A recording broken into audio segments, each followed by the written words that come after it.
అందరికీ నమస్కారం. అఖిల జగత్తుకు మూలదేవతగా జగన్మాతను ఆరాధించడం మన సాంప్రదాయం. మహేశ్వరి, మహాకాళి, మహాలక్ష్మి, మహాసరస్వతి ఇలా ఒక్కొక్క రూపం ఒక్కొక్క శక్తి కేంద్రమై ఈ విశ్వాన్ని కాపాడుతూ ఉన్నాయి. అష్టాదశ శక్తి పీఠాలతో పాటు అష్టోత్తర శతశక్తి పీఠాలతో భారతదేశం అణువణువు కూడా మహాశక్తి కేంద్రమై విరాజిల్లుతూ ఉంది. అయితే ఈరోజు వీడియోలో మనం అష్టాదశ శక్తి పీఠాలలో అమ్మవారి ఆభరణాలు, అలాగే ఖండాలు పడ్డాయి కదా! ఏ చోట ఏ శరీర భాగం పడింది? ఆ చోటు పేరేంటి? అక్కడ అమ్మవారు ఎలా పూజింపబడతారు? అనే విషయాల గురించి ఈరోజు వీడియోలో తెలుసుకుందాం.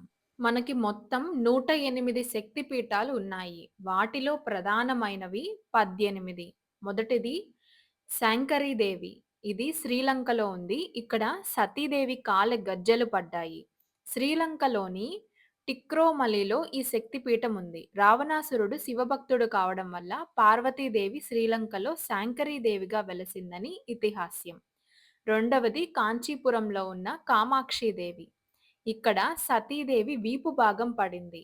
దేవతల విన్నపం మేరకు లోక కళ్యాణం కోసం దేవి బంధకాసురుణ్ణి సంహరించి తన ఉగ్రరూపాన్ని మార్చుకొని కామాక్షిదేవిగా మారినట్లు పురాణ కథనం. ఈ శక్తిపీఠం తమిళనాడు రాజధాని చెన్నైకి 76 కిలోమీటర్ల దూరంలో ఉంటుంది. ఆ తర్వాత మూడవది శ్రీ శృంఖలాదేవి క్షేత్రం. ఈ క్షేత్రంలో సతీదేవి యొక్క ఉదరం పడింది. త్రేతాయుగంలో ఋష్యశృంగ మహర్షి శృంఖలాదేవిని సృష్టించినట్లు పురాణ కథనం. ఈ శక్తిపీఠం పశ్చిమ బెంగాల్లోని హుంగ్లీ జిల్లాలో ఉంది. కలకత్తాకు 135 కిలోమీటర్ల దూరంలో గల గంగాసాగర్ క్షేత్రం గొప్ప శక్తిపీఠంగా పేరు పొందింది. ఇక నాల్గవది మైసూర్లోని చాముండేశ్వరి ఆలయం. ఇక్కడ సతీదేవి తల వెంట్రుకలు పడ్డాయి. త్రిమూర్తులు సహా సకల దేవతల అంశతో వారి వారి అస్త్రాలతో జన్మించి మహిషాసురుడిని వధించిన దేవియే శ్రీ చాముండేశ్వరి దేవి. ఈ శక్తిపీఠం కర్ణాటక మైసూర్ నగరానికి 13 కిలోమీటర్ల దూరంలో ఉంది. ఆ తర్వాత ఐదవది ఆలంపూర్ జోగులాంబ క్షేత్రం. సతీదేవి పై వరుస దంతాలు పడిన క్షేత్రమే ఇది. ఈశ్వర ప్రసాది అయిన ఒక యువకుడు ఆ ప్రాంతం యొక్క పాలకుడైన విలసద్రాజు ఆ యువకుడిని వధించాడు. ఫలితంగా రాజ్యం పోయి తిండి లేక సంచరిస్తున్న ఆ సమయంలో కనువిప్పు కలిగి జోగులాంబాదేవి ఆలయం నిర్మించినట్లు పురాణ కథనం. ఈ శక్తిపీఠం మహబూబ్ నగర్ జిల్లాలోని ఆలంపూర్ రైల్వే స్టేషన్ నుంచి 9 కిలోమీటర్ల దూరంలో ఉంది. ఆ తర్వాత ఆరవది శ్రీశైలం శ్రీ భ్రమరాంబికాదేవి. ఇక్కడ సతీదేవి యొక్క మెడ భాగం పడింది. దేవతల ఋషుల ప్రార్థన మేరకు మెచ్చి జగన్మాత జుంకారం చేస్తూ ఉన్న భ్రమరాలతో వచ్చి అరుణాసురుణ్ణి సంహరించి శ్రీ భ్రమరాంబికాదేవిగా శ్రీశైలంలో కొలువు తీరినట్లు స్థల పురాణం.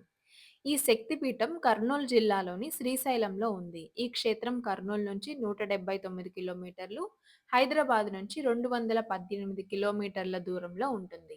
ఆ తర్వాత ఏడవది కొల్హాపూర్ శ్రీ మహాలక్ష్మి ఆలయం. ఈ క్షేత్రంలో సతీదేవి యొక్క 3 కళ్ళు పడ్డాయి. దేవతలందరూ మహాలక్ష్మిని ప్రార్థించగా వారి కోరిక మేరకు కల్హుడిని సంహరించి ఈ క్షేత్రంలో కొలువైంది. ఇక్కడ చేసిన చిన్న దానం కూడా పర్వతమంత మేలు చేస్తుందని ఆర్యోక్తి. ఈ క్షేత్రానికి పూర్వనామం కరవీర పట్టణం.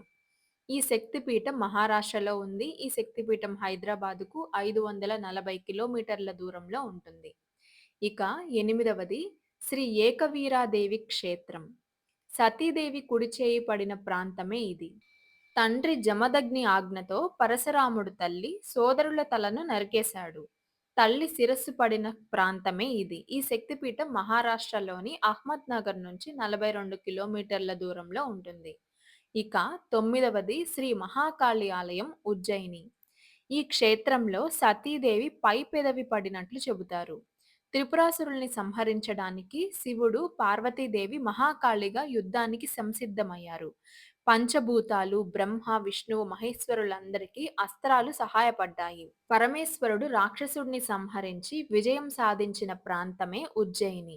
ఈ శక్తిపీఠం మధ్యప్రదేశ్లోని భోపాల్లో ఉంది. ఈ క్షేత్రం మధ్యప్రదేశ్లోని ఇండోర్కు 55 కిలోమీటర్ల దూరంలో క్షిప్రా నదీ తీరంలో వెలసింది. ఇక 10వది పిఠాపురంలో ఉన్న శ్రీ పురుహుతికాదేవి ఆలయం. ఇక్కడ సతీదేవి యొక్క ఎడమ చేయి పడింది. గయాసురుడు అనే రాక్షసుడిని సంహరించడానికి త్రిమూర్తులు గయుని దేహమే యజ్ఞానికి సరైన స్థలంగా భావించారు. ముని ఆజ్ఞానుసారం యజ్ఞం చేస్తూ పార్వతీదేవి సహాయంతో గయాసురుడిని సంహరించిన ప్రాంతమే పిఠాపురం. ఈ శక్తిపీఠం ఆంధ్రప్రదేశ్లోని తూర్పుగోదావరి జిల్లా కాకినాడకు 18 కిలోమీటర్ల దూరంలో ఉంది. ఇక 11వ శక్తిపీఠం బిరాజదేవి. ఆమెనే శ్రీ గిరిజాదేవిగా పిలుస్తారు. ఈ శక్తిపీఠం ఒడిశాలో ఉంది. ఇక్కడ సతీదేవి యొక్క నాభి భాగం పడింది. లోకంలో శాంతి నశించి అశాంతి అయిన సమయంలో లోకశాంతి కోసం బ్రహ్మదేవుడు యజ్ఞం చేశాడు. యజ్ఞం నుంచి గిరిజాదేవి ఉద్భవించింది. లోకంలో శాంతిని ప్రసాదించేందుకు ఈ ప్రాంతంలో కొలువైనట్లు పురాణ కథనం. ఈ శక్తిపీఠం ఒడిశా రాజధాని భువనేశ్వర్ నుంచి 113 కిలోమీటర్ల దూరంలో ఉంది. ఇక 12వ శక్తిపీఠం శ్రీ మాణిక్యాదేవి ఆలయం దక్షారామం. ఈ క్షేత్రంలో సతీదేవి యొక్క కణత భాగం పడింది. శివపార్వతుల తనయుడు కుమారస్వామి ఈ ప్రాంతంలోనే తారకాసురుడిని సంహరించాడు. తారకాసురుడిలోని ఆత్మలింగం ముక్కలు కాగా ఏర్పడిన పంచారామాల్లో ఒకటి. ఈ శక్తిపీఠం ఆంధ్రప్రదేశ్లోని తూర్పుగోదావరి జిల్లా కాకినాడకు 33 కిలోమీటర్ల దూరంలో ఉంది. ఇక 13వ శక్తిపీఠం శ్రీ కామరూపాదేవి హరిక్షేత్రంలో ఉంటుంది. ఈ క్షేత్రంలో సతీదేవి యొక్క యోని భాగం పడింది. ఈ శక్తిపీఠం అస్సాం రాజధాని అయిన గౌహతికి 7 కిలోమీటర్ల దూరంలో ఉంటుంది. బ్రహ్మపుత్ర నదీ తీరంలో ఈ క్షేత్రంలో ఏటా ఆషాఢ మాసంలో అంబవాచి ఉత్సవం జరుగుతుంది. కాముడికి మళ్లీ రూపమొచ్చిన ప్రాంతం కాబట్టి కామాఖ్య క్షేత్రమని, కామరూప క్షేత్రమని అంటారు. ఇక్కడ నీలాంచల పర్వతం విష్ణు స్వరూపంగా భావిస్తారు కాబట్టి హరిక్షేత్రం అని కూడా పిలుస్తారు. ఇక 14వది ప్రయాగలో ఉన్న శ్రీ మాధవేశ్వరి దేవి ఆలయం. ఈ క్షేత్రంలో సతీదేవి యొక్క ఉంగరం వేలు పడింది. క్షీరసాగరం నుండి పుట్టిన అమృతం పంపకానికి శ్రీ మహావిష్ణువు మోహిని అవతారమై శక్తి స్వరూపినిగా ఇక్కడ కొలువు తీరినట్లు స్థల పురాణం. ఈ శక్తిపీఠం ఉత్తరప్రదేశ్ జిల్లాలోని అలహాబాద్కు 6 కిలోమీటర్ల దూరంలో, ప్రయాగ త్రివేణి సంగమానికి 2 కిలోమీటర్ల దూరంలో ఉంటుంది. ఇక 15వది జ్వాలా క్షేత్రం శ్రీ వైష్ణవీదేవి ఆలయం. ఇక్కడ సతీదేవి యొక్క శిరస్సు పడింది. ఈ క్షేత్రంలోనే అమ్మ త్రిమూర్తి స్వరూపినిగా కొలువు తీరింది. ఇక్కడ మనకి అమ్మవారు వైష్ణవీదేవిగా దర్శనమిస్తారు. ఈ శక్తిపీఠం కశ్మీర్లోని జమ్మూ నగరానికి 60 కిలోమీటర్ల దూరంలో ఉంటుంది. ఇక 16వది మంగళ్యాదేవి గయ. ఇక్కడ సతీదేవి వక్షోజం పడినట్లు చెబుతారు. పిండ ప్రదానాలకు పితృదేవతల పూజలకు పేరొందిన ప్రాంతమే గయాక్షేత్రం. ఫల్గుని, మధుర, శ్వేత అనే ఈ 3 నదుల సంగమమై ఉంటుంది ఈ క్షేత్రం. ప్రయాగ క్షేత్రానికి సమానమైన ఫలం ఈ గయా క్షేత్రం అందిస్తుంది. ఈ శక్తిపీఠం బీహార్ రాజధాని పాట్నా నగరానికి 74 కిలోమీటర్ల దూరంలో ఉంటుంది. ఇక 17వ శక్తిపీఠం వారణాసిలో ఉన్న శ్రీ విశాలాక్షిదేవి. ఇక్కడ సతీదేవి మణికర్ణిక పడింది. అమ్మలగన్న యమ్మ అశేష భక్తులపై తమ కృపా కటాక్షాలను ప్రసాదించే క్షేత్రమే వారణాసి. కాశీ క్షేత్రం వేద విద్యలకు నిలయం. ఇక్కడ నిరంతరం శిష్యగణంతో వ్యాస మహర్షి, విశ్వేశ్వరుణ్ణి, అన్నపూర్ణాంబికలను ఆరాధించేవాడు. ఈ శక్తిపీఠం ఉత్తరప్రదేశ్లోని వారణాసిలో ఉంది. ఇది అలహాబాద్కు 131 కిలోమీటర్ల దూరంలో ఉంటుంది. ఇక 17వ శక్తిపీఠం శ్రీ సరస్వతీదేవి ఆలయం కాశ్మీర్. కపటంతో పార్వతీదేవి ఇంటిని సొంతం చేసుకున్న రావణాసురుడిపై కోపగించుకున్న పార్వతీదేవిని బుజ్జగిస్తున్న సరస్వతిని ఇక్కడ కొలువై ఉండమని చెప్పిన ప్రాంతమే కశ్మీర్ క్షేత్రం. ఈ క్షేత్రంలో సతీదేవి దక్షిణ హస్తం పడినట్లు చెబుతారు. ఈ శక్తిపీఠం కశ్మీర్లోని శ్రీనగర్కు 10 కిలోమీటర్ల దూరంలో ఉంటుంది. ఒకప్పుడు ఇక్కడ శక్తిపీఠాన్ని వైదికులపై దాడిలో భాగంగా తురకలు ఈ ఆలయాన్ని కూల్చివేశారు.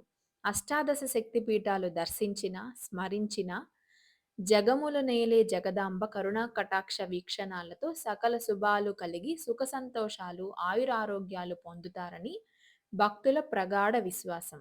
వీడియో నచ్చితే లైక్ చేయండి, షేర్ చేయండి. అలాగే అష్టాదశ శక్తి పీఠాలలో మీరు ఇప్పటి వరకు ఎన్ని శక్తి పీఠాలు దర్శించారో కామెంట్ సెక్షన్‌లో కామెంట్ చేయండి.